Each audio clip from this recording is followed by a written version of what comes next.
오늘 오신 모든 분들에게 하나님의 축복과 보호와 은혜와 평강이 영상 예배에 함께 드리는 모든 분들과 함께 넘치기를 축원합니다. 사람은 잘 바뀌지 않습니다. 10년 전에 톡톡 쏘듯이 말하는 분은 지금도 톡톡 쏘듯이 말합니다. 우락부락하게 성질 내는 분은 지금도 여전히 못마땅하면 우락부락합니다.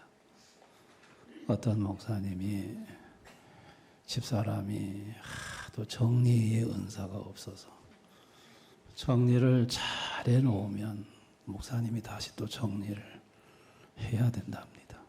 그래서 하나님께 기도했답니다. 하나님, 우리 집사람 정리 잘할 수 있게 해주세요. 기도했더니 하나님께서 네가 해라. 정리 잘하는 네가 해라. 바꾸지 말고 네가 해라. 그래서 바꾸려고 하는 시도를 포기했다고 합니다. 여러분, 사람은 참 바뀌기가 힘듭니다. 오늘 참 바뀌기가 힘든 한 사람이 소개됩니다. 그 사람이 사도 바울입니다. 그분이 계명을 하기 전에는 사울이고 계명을 한 후에는 이름을 바울이라고 했습니다. 여러분, 그분은 어떤 사람인고 하니 사도행전 8장 3절에 보면 사울이 교회를 잔멸할세 각 집에 들어가 남녀를 끌어다가 옥에 넘기니라. 교회를 잔멸했다는 것은 교회를 파괴했다는 겁니다. 예루살렘 교회를 박살을 냈습니다. 예루살렘이 우리 김천시만 하니까요. 여러분, 김천시에 지금 교회 수가 한 240개 교회로 보거든요. 교회마다 들어가서 다 박살을 낸 겁니다. 그리고 예루살렘에 살지 못하도록 다 쫓아내버렸어요. 그래서 사람들이 다 예루살렘 밖으로 다 피신을 할 정도로 참 악랄하게 교회를 때려 부순 인물입니다. 근데 그것으로 성이 안 차가지고 사도행전 9장 1절 2절에 보면 사울이 주의 제자들을 대하여 여전히 이역과 살기가 등등하여 대제사장에 가서 다메섹 여러 회당에 가져갈 공문을 정하니 이는 만일 그 도를 따르는 사람을 만나면 남녀를 막론하고 결박하여 예루살렘으로 잡아오려 함이라. 여러분, 다메섹은 이스라엘이 아닙니다. 오늘 시리아입니다. 시리아의 수도가 다마스커스, 거기가 다메섹이에요. 다른 나라까지 가가지고 교회를 때려 부수겠다는 거예요. 그 속에는 살기가 가득했다 그랬어요. 살기가 가득했다. 디모데전서 1장 13절에 보면 내가 전에는 비방자요 박해자요 폭행자였으나 도리어 긍휼을 입은 것은 내가 믿지 아니할 때 알지 못하고 행하였습니다. 자기는 기독교를 비방했고 잔인하게 박해했고 예수쟁이들 말로 다 할 수 없는 폭행을 했다고 그랬어요. 아마 교회들마다 바울한테 두드려 맞아가지고 피멍이 든 사람들이 한둘이 아니었을 거예요. 참으로 바울은 악랄했어요. 근데 이 모든 것을 알지 못해서 그랬대요. 여러분, 바울이 알지 못했다, 무지했다 이렇게 말을 하는데 여러분, 그 바울은 누굽니까? 이스라엘의 수재만 들어가 졸업할 수 있는 가말리엘 학파 출신이에요. 가말리엘 학파는 성경을 다 암송을 해야 들어가는 수재들만 들어가는 곳입니다.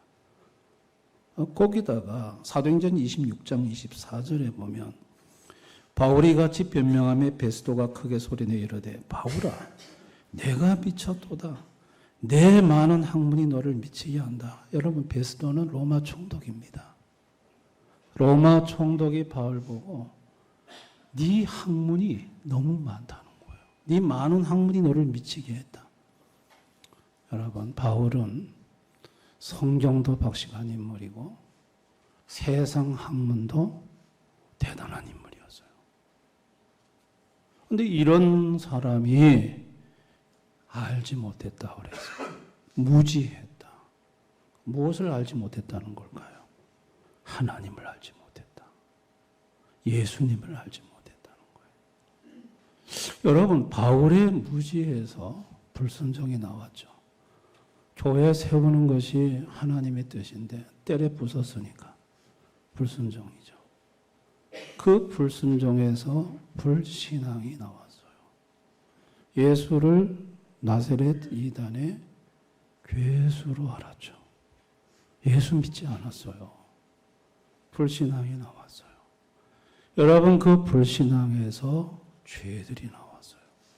비방하는 죄, 박해하는 죄, 폭행하는 죄가 나왔어요.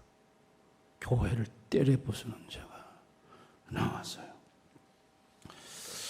그러면 바울이 왜 이렇게 했을까? 무슨 목적으로 이렇게 했을까? 로마서 10장 2절, 3절을 보면 내가 증언하노니 그들이 하나님께 열심히 있으나 올바른 지식을 따른 것이 아니니라.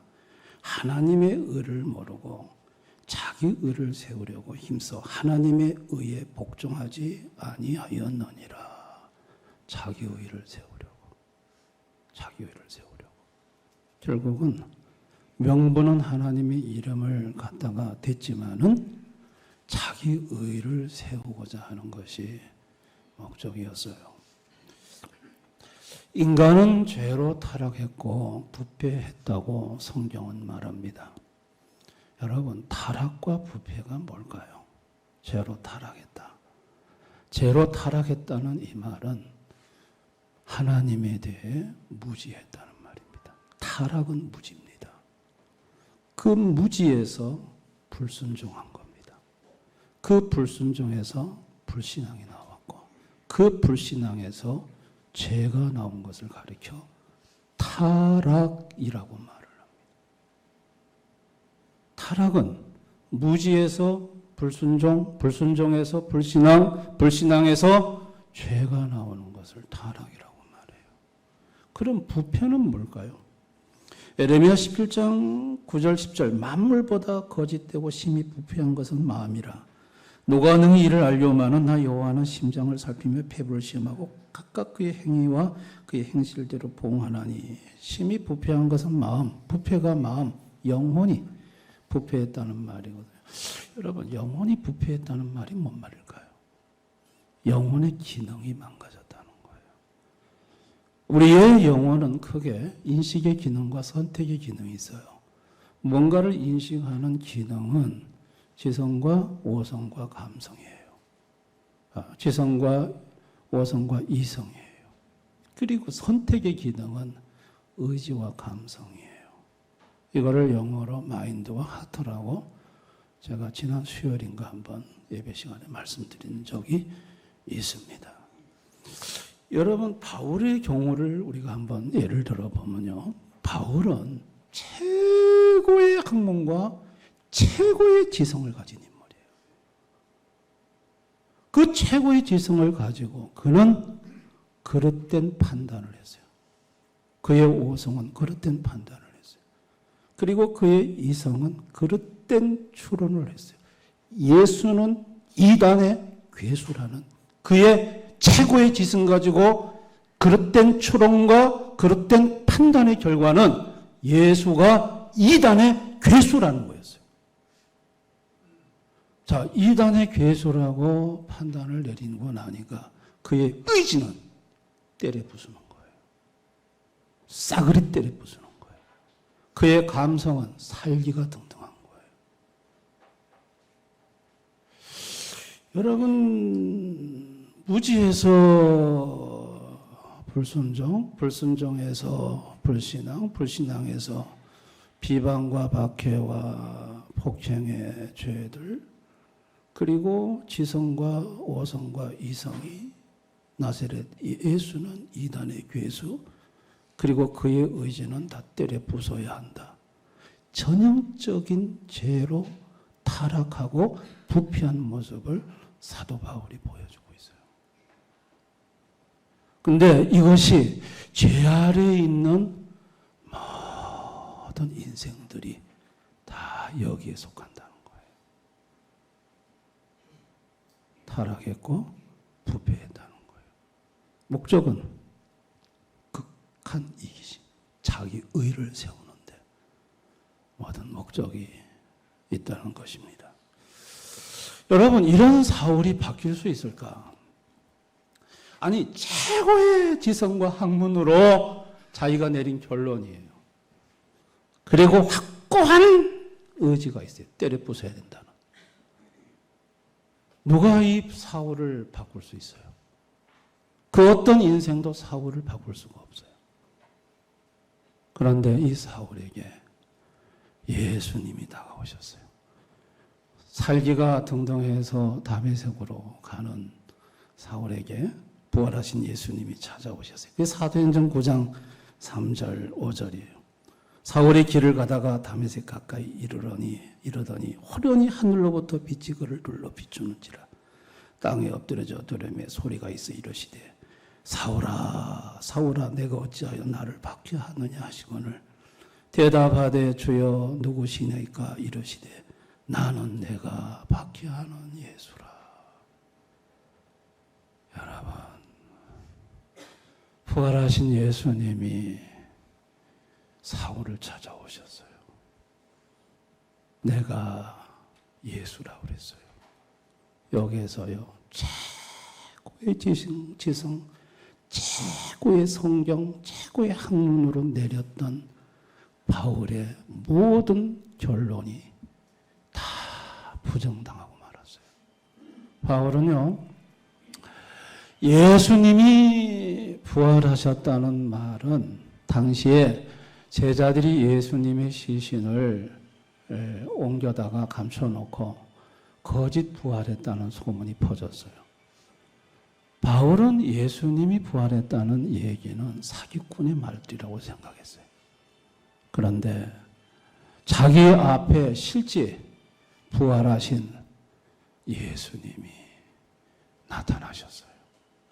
바울의 모든 이 그동안의 그릇된 추론의 결과 인식이 한순간에 무너졌어요. 여러분, 바울이 직가라는 곳에 유다의 사람의 집에 가서 사흘을 있는데 눈이 멀었습니다. 빛이 보는 순간 소경이 됐죠. 거기서 바울이 금식하면서 많이 울었을 것 같아요. 그동안 내가 잘못 알았구나. 나는 그동안 공부도 많이 했고 성경도 알 만큼 알았고 내가 그 지성과 오성과 이성으로 내렸던 예수에 대한 나의 판단이 잘못됐었던 거였구나. 그러면서 얼마나 통회의 눈물을 흘렸겠습니까? 근데 여러분, 그런 바울에게 예수님은 아나니아라는 사람을 보내요. 그래서 안수하게 합니다. 자, 사도행전 9장 17절 18절 우리 한번 다 같이 읽어봅니다. 시작. 아나니아가 떠나 그 집에 들어가서 그에게 안수하여 이르되 형제 사울아 주 곧 내가 오는 길에서 나타났었던 예수께서 나를 보내요 너로 다시 보게 하시고 성령으로 충만하게 하신다니 즉시 사울의 눈에서 비늘 같은 것이 벗겨져 다시 보게 된지라. 일어나 세례를 받고. 여러분, 아나니아가 와가지고 안수를 할 때 성령 충만히 임했어요. 그리고 눈도 밝아졌어요. 사흘 동안 보이지 않던 눈. 자, 성령 충만히 임하자 사울의 행동이 바뀌었어요. 사도행전 9장 20절에서 22절 다 같이 한번 읽어봅니다. 시작. 즉시로 각 회당에서 예수가 하나님의 아들이심을 전파하니 듣는 사람이 다 놀라 말하되 이 사람이 예루살렘에서 이 이름을 부르는 사람을 뭐라던 자가 아니냐. 여기 온 것도 그들을 결박하여 대제사장들에게 끌어가고자 함이 아니냐더라. 사울은 힘을 더 얻어 예수를 그리스도라 증언하여 다메섹에 사는 유대인들을 당혹하게 하니라. 즉시 회당에서 예수님이 하나님의 아들이심을 전파했어요. 이 사람은 원래 교회를 때려 부수러 온 사람이었어요. 근데 예수님이 하나님의 아들이시라고 즉시 행동이 바뀌었어요. 성령으로 충만을 받자 사울의 의지가 바뀌었어요. 여러분, 바뀌지 않을 것 같은 의지가 성령으로 바뀌었어요. 이걸 신학적인 용어로 중생이라고 말해요. 중생. 여러분, 바뀌지 않을 것 같은 사람을 바꾸는 분은 예수님이에요. 예수님은요, 인식을 바꿔요. 예수님은 의지를 바꿔요. 그런데 인식은 예수님이 빛으로 조명해서 바꾸지만 의지만큼은 성령을 통해서 바꿔요. 예수님이 바울에게 나타났을 때 바로 의지도 바꿀 수 있잖아요. 왜 아나니아를 보내서 성령을 받게 했을까요? 의지를 바꾸는 사역은 성령의 중생의 사역이에요. 여러분, 사람이 제일 안 바뀌는 것이 의지예요. 당신 말이 맞아. 다 이해해. 알았어. 알았다니까? 근데 왜 당신은 행동을 안 고쳐? 인식은 바뀌어도 행동이 고쳐지는 의지는 안 바뀌어요. 의지가 바뀌어야 삶이 바뀌고 행동이 바뀌어요. 예수님은 의지를 바꾸기 위해서 아나니아를 보내서 바울에게 성령을 받게 하신 거예요. 중생이라는 것은 의지가 바뀌는 거예요. 예수님이 이 땅에 육신으로 오셨죠. 자, 니고데모라는 사람이 예수님을 찾아왔습니다. 자, 니고데모에게 예수님 이런 말씀이에요. 요한복음 3장 5절 8절 우리 다 같이 한번 읽어볼까요? 시작. 예수께서 대답하시되 진실로 진실로 내게 이르노니 사람이 물과 성령으로 나지 아니하면 하나님의 나라에 들어갈 수 없느니라. 육으로 난 것은 육이요 영으로 난 것은 영이니 내가 내게 했던 말을 놀랍게 여기지 말라. 바람이 임으로 불매 내가 그 소리는 들어도 어디서 와서 어디로 가는지 알지 못하나니 성령으로 난 사람도 다 그러하니. 자, 거듭나야 한다고 말씀하셨죠. 거듭나는 게 중생이죠. 근데 중생은 무엇으로 난다? 성령으로 난다고 그랬어요. 성령께서 중생을 시킨다. 성령께서 의지를 바꾼다는 얘기예요.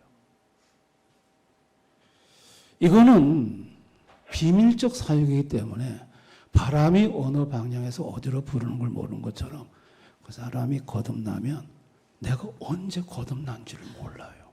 구원파에서 거듭나는 날짜와 시간을 알아야 당신 거듭난 거다. 그것 전부 다 가짜입니다. 모릅니다. 모르는 사이에 성령에 의해서 거듭나요. 거듭나게 되어 있어요.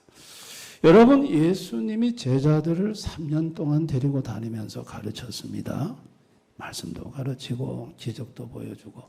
그때 제자들의 인식에 변화가 나타났어요. 예수님은 주는 그릇이도시요 살아계신 하나님의 아들이십니다. 끝까지 안 믿었던 도마도 부활하신 주님을 만나고 난 뒤에 나의 하나님이요 나의 주라고 고백을 했어요.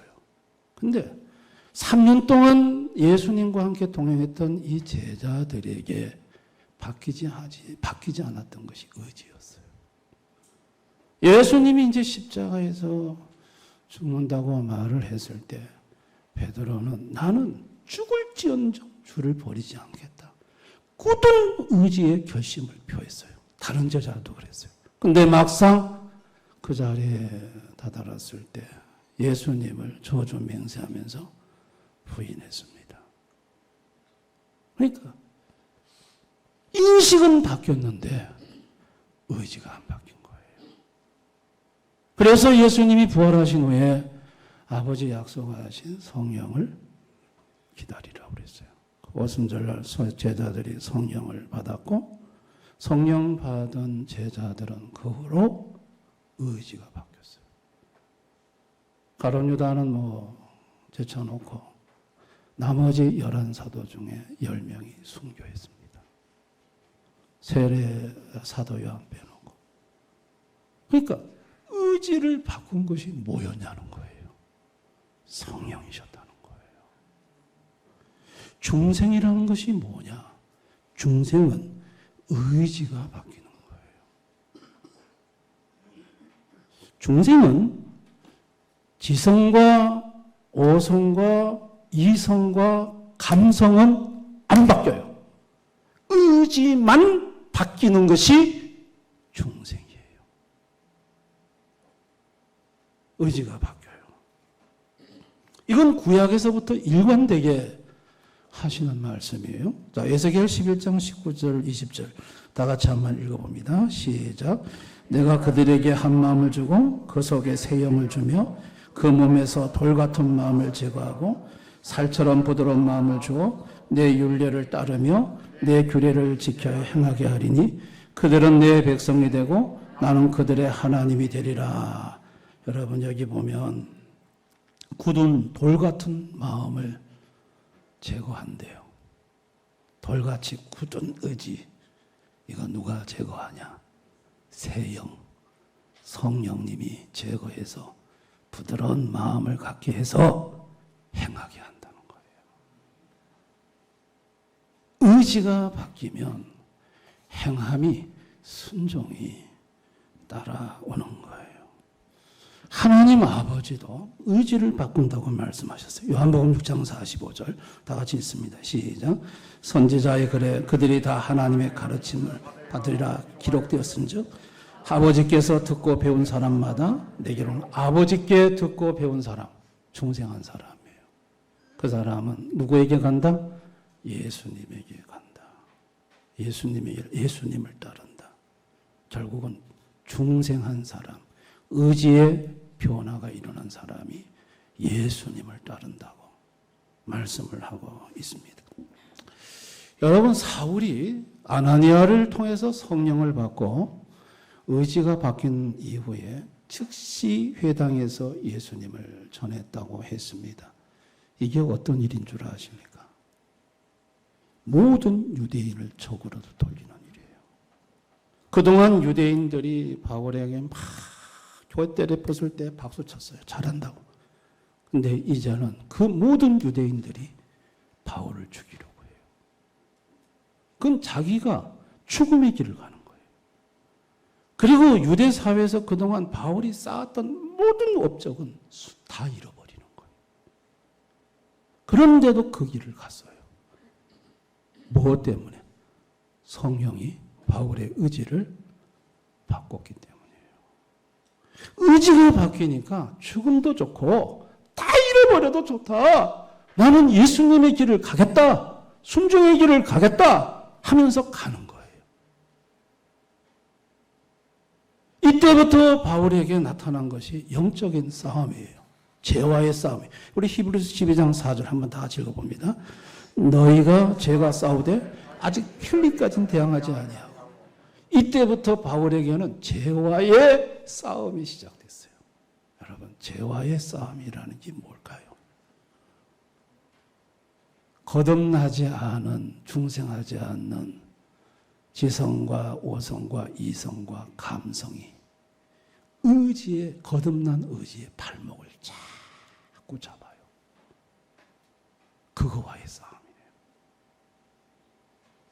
이게 인식의 기능이요. 상황이 달라지면 인식이 달라져요. 바울이 아덴에서 전도하고 열매가 시원치 않고 고린도에 도착했을 때 바울은 너무 두려웠어요. 반응들을 보니까 이 고린도에서도 망치는 거 아니야. 그게 바울의 지성과 오성과 이성이 내린 결론이에요. 감성은 두려움이 가득해요. 그래서 고린도에서 나가서 열심히 전도하려고 하는 그 의지를 그것들이 발목을 잡는 거예요. 여러분, 그럴 때 주님이 나타나셔서 두려워하지 말라 그러죠. 이 성에는 내 백성이 많다. 다시 의지에 힘을 실어주고 인식을 다시 한번 바꿔주세요. 그래서 힘을 얻어서 다시 복음을 전하는 것을 볼 수 있습니다. 영적 싸움, 죄와의 싸움이라는 게 뭐냐면 바로 이 싸움인 거예요. 나의 거듭나지 않는, 이걸 칼빈은 죄의 잔재들이라고. 이 죄의 잔재들인 지성과 오성과 이성과 감성이 내 의지를, 거듭나 하나님을 갈망하고 하나님을 따라가려고 하는 의지에 발목을 딱 잡고 가지 말라고 하는 거. 이거와의 싸움이 죄와의 싸움이고, 이거와의 싸움이 영적인 싸움이에요. 바울은 이 싸움에서 이기고 나아갈 때 중생한 자에게 주어지는 축복, 하나님의 나라. 바울의 심령 속에는 성령으로 말미암은 의와 평강과 희락이 넘쳤고, 자, 앞으로 들어갈 하나님 나라, 천국의 소망이 가득 찼습니다. 이게 중생한 사람들이 누리는 축복입니다. 아멘. 오늘을 살아가는 인생들 보십시오. 저는 도월 김용이라는 그 머리 빡빡머리 깎고 나와서 방송에서 에 하면서 목소리 하는 사람 보신 적 있어요? 학문도 대단하고 또 성경도 너무 잘 알아. 이야, 그의 지성은요 대단해요. 근데 그의 그 높은 지성을 가지고 그의 오성은 예수에 대해서 그릇된 판단을 내렸고, 그의 이성은 예수를 그릇된 추론으로, 예수님은 하나님이 아니더라고요, 그분에게는. 그리고 그의 의지는 그것으로 대한민국의 모든 교회를 공격하고 있어요. 누구의 모습이죠? 중생하기 전 사도 바울의 모습이에요. 그러니까 성경을 뭐 달달달달 해가지고 나와서 뭐 방송에 나와서 뭐 기독교가 이렇다니 저렇다니 뭐 역사는 이렇다니 학문은 이렇다니 이러면서 예수님에 대해서 그릇된 결론을 내리고 판단을 내리고 기독교를 공경하는 사람은 뭐 하지 못한 사람이다? 중생하지 못한 사람이다. 중생하지 못한 사람.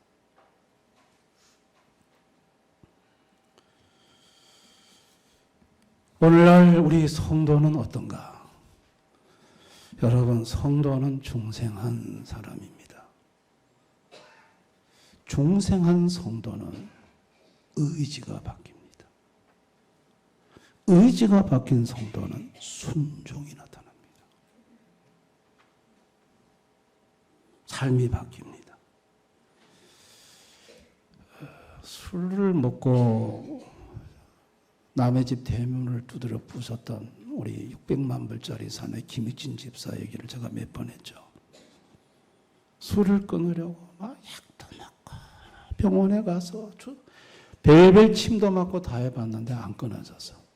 근데 그분이 예수를 믿고 성령이 임하고 거듭나니까 그날로 술을 끊어버리더라고. 그냥 술이 끊어졌대. 우리 섬 사람들요, 익진이가 한 3개월 갈까 그랬어요. 근데 3년이 지나도 술을 안 먹고, 그러니까 섬 사람들이 하나님이 계신다면서 그랬어요. 저 인간이 저런 인간이 아니었대. 성령이 그 사람의 의지를 바꿔버린 거예요. 어떻게 20년 동안 관세음보살 나부의 압을 탑을 했던 황지연 씨, 어떻게 한순간에 그 입술에서 주여가 나오고 기독교로 확 바뀔까? 성령이 그의 의지를 바꾸신 거예요. 중생한 거예요. 중생하면 의지가 바뀌고, 의지가 바뀌면 삶이 바뀌고, 행동이 바뀌는 거예요. 근데 목사님, 나는 순종이 잘 안 되는데요. 나는 중생 안 한 거 아니에요? 여러분, 중생한 사람이 순종에 실패하는 경우는 죄와의 싸움에서 질 때예요. 지성과 오성과 이성과 감성이 의지의 발목을 잡고 순종을 못하도록 끌 때 거기에 지는 사람은 순종이 안 나타나요. 대신 나타나는 게 애통의 회개의 마음이에요. 내가 그러면 안 되는데 내가 주님의 뜻을 따라야 됐는데 내가 못 따랐구나 하면서 애통하는 마음이 생겨요. 회개하는 마음이 생겨요. 이 사람에겐 순종이 안 나타나서도 이 사람은 중생한 사람이에요. 아멘. 근데 여러분 한번 생각해 봅시다. 내가 중생한 사람인가? 나는 중생하지 않은 사람인가? 다시 말해서 나는 의지의 변화가 있는가? 순종의 열매가 있는가? 자, 여러분의 지성은 이 성경을 가지고 재미나게 공부할 수 있어요. 막 성경이 좋다, 막 너무 좋다. 그런데 순종이 없어. 여러분의 감성은요, 찬양하면서 막 기뻐할 수 있어요. 막 찬양하니까 너무 가슴이 벅차다, 막 눈물 난다. 그런데 삶의 변화가 없어요. 순종이 없어요. 이것은 중생이라고 볼 수가 없어요. 얼마든지 이성으로, 지성으로, 오성으로, 감성으로 순종 없는 영적인 세계의 맛을 볼 수 있다는 얘기예요. 중생은 반드시 의지의 변화가 있어요. 순종의 변화가 따르게 돼 있어요. 만약에 순종을 못할 경우에는 가슴을 찢는 애통이 있어요. 왜 이것을 점검해야 할까요? 여러분, 내 일평생 신앙생활을 했는데 이걸 모르면 내가 속았던 거예요. 이성으로, 지성으로, 오성으로 신앙생활하면서 감성으로 신앙생활하면서 나는 거듭난 줄 알았던 거예요. 삶에 조금 더 순종의 행동은 안 나타나는데, 그러면 예수님께서 니고데모와 대화하는 도중에 거듭나지 않으면 하나님 나라에 들어갈 수 없다고 했어요. 이게 무서운 거예요. 이게 두려운 거예요.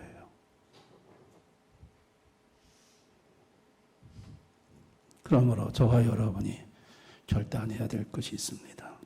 첫째는 중생을 받기로 결단해야 돼요. 중생은 내가 하고자 해서 하는 게 아니에요. 주님이 나를 중생시켜줘야 돼요.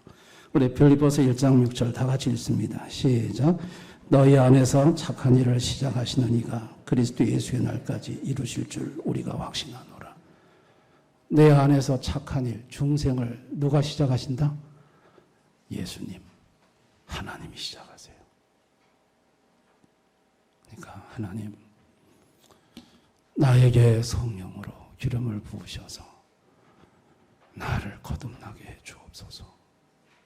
그래서 내 의지에 변화가 있게 해 주옵소서. 여러분, 이 일을 시작해 주옵소서. 기도하셔야 합니다. 둘째는 중생받지 못한 사람들 위해 기도하기로 결단해야 돼요. 자, 여러분, 오늘 우리가 작정자를 적어서 내자고 했잖아요. 그리고 우리가 기도하자고 했잖아요. 이게 왜 중요하죠? 중생을 시키는 분은 우리가 아니에요. 주님이 하시는 거예요. 아멘. 기도할 수밖에 없는 거예요. 그래서 1000번이고 10,000번이고 이름을 적어내라면 이름 적어내서 정교인들하고 공유해서 어느 한 사람이라도 그걸 보고 하나님께 기도를 해준다면 그거는 하나님이 그 기도를 들으시고 성령을 보내서 거듭나게 하시면 그 즉시 그 사람은 바뀌어요. 믿으시기 바랍니다. 세 번째는 중생하신 분들은 죄와 싸우는 치열한 영적 전쟁을 잘하기로 결단해야 돼요. 끊임없이 발목 잡아요. 이 중생한 사람들은 하나님에 대한 갈망이 있어요. 하나님을 알고자 하는 열망이 있어요. 그런데 거듭나지 못한 지성과 오성과 이성과 감성이 계속 발목을 잡아요. 이걸 발로 걷어차야 돼요. 싸워야 돼요. 때로는 힘이 부족할 때 기도하시면 주님이 도와주십니다. 아멘. 도대체 거듭난다는 게 뭔가? 중생한다는 것이 뭔가? 오늘 저는 사도 바울을 통해서 중생이 이런 거였구나. 중생은 의지에 바뀝니다. 의지가 바뀌면 반드시 순종의 열매가 나타난다. 순종 없는 지성, 순종 없는 이성, 순종 없는 오성, 순종 없는 감성은 가짜입니다.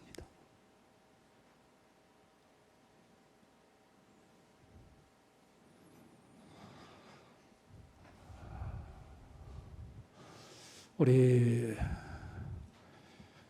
전도회에서 우리 어른들 모시고 야외를 가시면 버스 안에서 찬양 부르면서 막 춤추고 하잖아요. 막 춤추시죠. 그 찬양을 부르면서 막 가슴이 흥분하고 하는 거. 그거는 여러분 감성이에요. 중요한 건 뭐냐? 의지의 변화가 따르는 감성이 있어야 된다는 거예요. 아멘입니까? 네, 찬양하시는 분들도 앞에서 가슴만 뜨거워서는 안 돼요. 성령의 기름 부음을 받고 그의 삶의 행동의 변화가 반드시 나타나야 합니다. 성경 공부하시는 분들 반드시 머리 지식으로만 즐기면 안 돼요. 삶으로 나타나야 합니다. 우리 대연의 모든 성도님들은 성령으로 말미암아 의지의 전환이 이루어지고 순종의 열매가 나타나 참 중생을 경험하고 참 하나님의 나라를 맛보고 하나님 나라에 들어가는 우리 성도님들이 다 되실 수 있기를 주님의 이름으로 축원합니다. 오늘 말씀을 생각하면서 우리 한번 이 시간 다 같이 한번 기도하겠습니다. 바울 사도도 속았습니다. 최고의 학문과 최고의 지성 가지고 그가 내렸던 판단들은, 그가 품었던 의지들은 하나님의 뜻과는 반대가 되는 일이었습니다. 그가 인식의 변화를 경험하고 성령을 받고 의지가 바뀌므로 그는 비로소 예수님을 바로 쫓았습니다. 예수님은 성령으로 거듭나야 한다고 했습니다. 그래야 하나님 나라를 볼 수 있고 들어갈 수 있다고 하셨습니다. 나는 오늘까지 대형교회 출석하면서 나의 신앙생활은 어떤가? 정말 내 의지에 변화가 있는가? 내 삶에 진짜 순종이 있는가? 나는 그동안 지성으로 하나님 말씀을 즐기는 자가 아니었던가? 감성으로 그냥 내 가슴이 뜨거움으로 만족함으로 끝내는 자가 아니었던가? 정말 나는 순종이 있었던가? 의지의 변화가 있었던가? 없었다면 주여 이 죄인을 불쌍히 여겨주시고 성령으로 나를 거듭나게 해 주옵소서. 기도하셔야 합니다. 성령으로 거듭나 중생했지만은 죄와 싸워서 이 죄의 잔재들과 싸워서 그동안 폰폰히 주저앉았던 사람들, 예수님 나를 도와달라고 기도해야 합니다. 순생하지 못한 영혼들을 위해 기도해야 합니다. 오늘 이 말씀을 생각하면서 우리 한 번 이 시간 다 같이 통성으로 간절히 기도하겠습니다. 아버지 하나님, 아버지 하나님 감사를 드립니다. 아버지,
아버지, 성경을 암송했던 바울, 최고의 학문을 가졌던 바울은 자기가 거듭나지 못한 것임을 몰랐습니다. 중생하지 못했을 때 그는 하나님을 위하여 한다고 한 행동들이 교회를 부수는 행동이었습니다. 주님, 지금 나의 모습은 주님 보실 때 어떠한지요? 정말 나는 중생한 사람입니까? 내가 바울처럼 혹시나 착각하고 있는 사람은 아닌지요? 이 시간 주님, 내가 아직까지 중생하지 못한 사람이라면 성령님 역사해 주시기를 원합니다. 내 영혼을 중생시켜 주옵소서. 내 의지를 거듭나게 해 주옵소서. 바꾸어 주시옵소서. 의지의 놀라운 전환이 이루어지고 순종의 열매가 나타나게 해 주옵소서. 지성과 오성과 이성과 감성으로 그동안 만족하고 살았던 어리석은 나, 이제는 의지의 변화를 직시할 수 있게 해 주옵소서. 아버지, 중생한 성도들, 죄의 잔재들과 피나는 싸움이 시작되고 싸우고 있습니다. 도와주시기를 원합니다. 승리할 수 있게 하여 주옵소서. 예수님을 모르고 거듭나지 않은 가족들이 있습니다. 자녀들이 있습니다. 불쌍히 여겨 주옵소서. 예수님을 알게 하시고 저들에게도 성령으로 기름 부어 중생의 축복을 주시옵소서. 예수님 이름으로 기도드리옵나이다. 아멘.